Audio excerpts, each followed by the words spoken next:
आज सकाल सकाल नित्यकर्म सारिकी गोटे हेल्दी आउ टेस्टी वाला ब्रेकफास्ट कर देती जोटा कि सूजी और सिमेईर उपमा ताको खाई सारा पर पतिदेव गाधे पाधे आसला बेलू मोर पूरा लंच पूरा रेडी हो जाता दिज ये मिसिक खाई देलुँ जाइलु ये पारादीप टे तो ये एत थर आम दिज पारादीप आसलुँ कितु के जाइनु पार्क को तो आज भी एत दिन पर आसतु टे स्मृति पार्क को पलि आसलु तो एत रंग बेरंगर बढ़िया बढ़िया फूल देखी टे स्टाइल मारी पोज देखिए फटो उठे देलु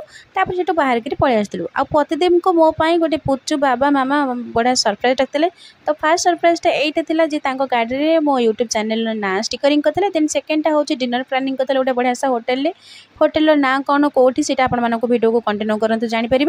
तो ये जेहेतु आम एनिवर्सरी किसी हो पार ना गाँव थी से आज डिनर प्लानिंग थिला तो ये आम आसिक प्रतिदेव मोर बही पढ़ला बेली मेनू को आग पढ़ी देलु पुड़ाई खंडे तापर ये स्टार्टर रे ऑर्डर करूँ चिकेन लॉलीपॉप आउ बालीफ्रॉन प्रतिदेव जेहेतु सादा खाई था तंदूरी जो पनीरटा जार टेस्ट भी बहुत ही बढ़िया था सब जहाँ टेस्ट कथा कौन कह पूरा फ्लेवरफुल ही था सब जाक आगा कथा देखिए तो जानीपे पूरा नीट एंड क्लीन आ पूरा फोटोजेनिक एम्बियंसटा थिला जहाँकू आम पूरा भरपूर मजा उठेलु आउ पुचु